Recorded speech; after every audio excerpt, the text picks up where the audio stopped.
आज इथे मी झणझणीत अस्सल गावरान चवीची आमटी बनवलेली आहे आणि ती कुठल्या शेंगाची आहे ती तुम्हाला समोर सांगतेच. आणि जर या शेंगा मिळाल्या तर नक्की बनवा, पण या शेंगा फार क्वचित मिळते आणि काही मोजक्या ठिकाणीच मिळते. त्यामुळे या शेंगा जर मिळाल्या तर आमटी नक्की करा. तर वेळ न गमावता रेसिपीला सुरुवात करूया. सुरुवात करण्याआधी तुम्ही जर ही रेसिपी फेसबुकवर बघत असाल तर माझ्या पेजला फॉलो करा आणि यूट्यूबवर बघत असाल तर माझ्या चॅनलला सबस्क्राईब करा. त्याचबरोबर लाईक, शेअर आणि कमेंट नक्की करा आणि व्हिडिओ पूर्ण बघा. हॅलो फ्रेंड्स, मी लतिकाच किचनमध्ये तुमचं स्वागत आहे.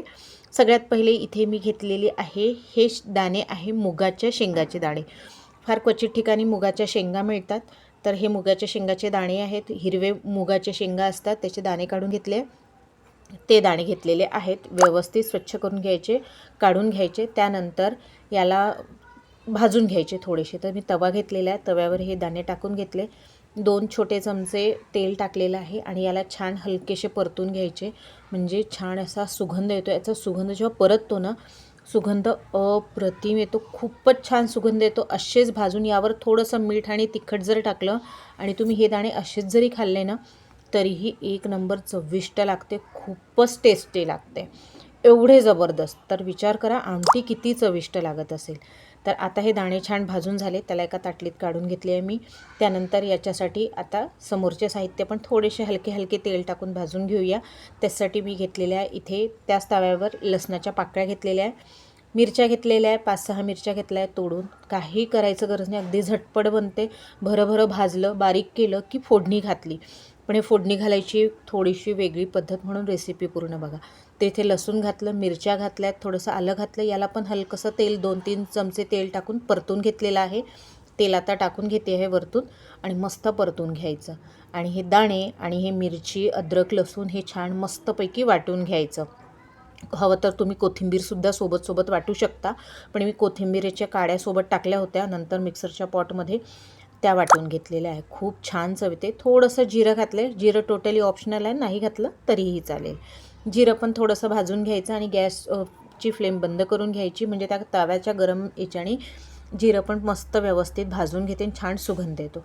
आता हे सगळं भाजून झालं आहे, त्याच ताटात काढून घ्यायचं आणि मूग आणि ही मिरची, अद्रक, लसूण, जिरं आहे ते वाटून घ्यायचं छान. थोडंसं पाणी मिक्सरच्या पॉटमध्ये टाकून छान वाटून घ्यायचं आणि याची फोडणी करायची. त्याचबरोबर माझ्या चॅनलवर वेगवेगळ्या आणि नवनवीन रेसिपीज आहेत. एंड स्क्रीनलासुद्धा मी छान रेसिपीज दिलेल्या आहे आणि आय बटनलासुद्धा दिलेल्या आहेत. आणि हो, रक्षाबंधन स्पेशल स्वीट्सच्या रेसिपीसुद्धा मी एंड स्क्रीनला दिलेल्या आहेत. तर नक्की बघा आणि नक्की ट्राय करा, कारण की खूप सोपी अशा रेसिपीज आहे मिठाईच्या, त्या नक्की ट्राय करा. आणि कुठली रेसिपी तुम्हाला आवडली ते मला नक्की कळवा. आणि हो, आजची जर रेसिपी तुम्हाला आवडली असेल ना, एक लाईक नक्की करा आणि तुम्ही कुठल्या शहरातनं बघताय ते पण मला नक्की कळवा.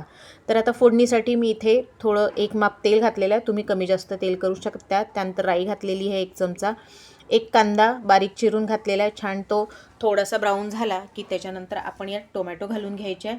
मी छोट्या साईजचा 1 टोमॅटो कापून घातला आहे. याला थोडंसं सॉफ्ट होऊ द्यायचं. त्यानंतर आपण समोरचे साहित्य घालूयात. याला व्यवस्थित घोटून छान व्यवस्थित सॉफ्ट होऊ द्यायचं. अस्सल गावरान पद्धतीची ही आमटी आहे, खूप छान लागते.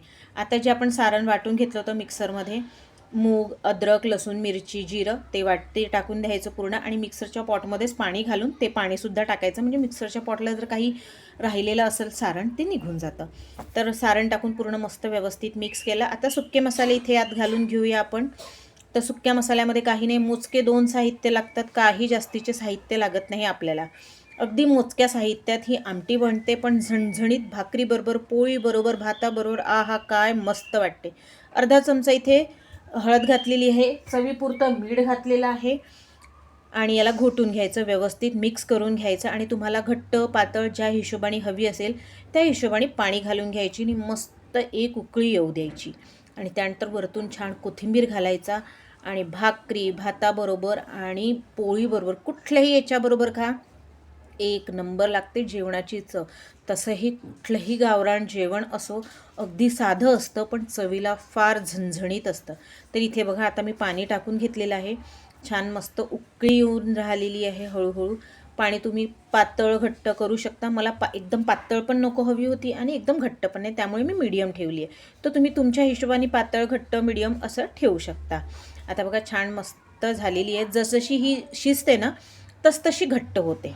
खूप छान लागते. तर तुम्ही कन्सिस्टन्सी पाण्याची थोडी जास्त वाढवू शकता किंवा कमी ठेवू शकता किंवा एकदम घट्ट चटणीसारखी पण करू शकता. तर मला अशी मीडियम हवी होती, तर मी अशी मीडियम ठेवलेली आहे. तर उकळ आलेली आहे. आता आपली आमटी शिजलेली आहे. 5 मिनिटात तर बनते ही आमटी, पण खूप छान लागते. आता कोथिंबीर घालून घेतली आहे आणि याला सर्व करते आहे.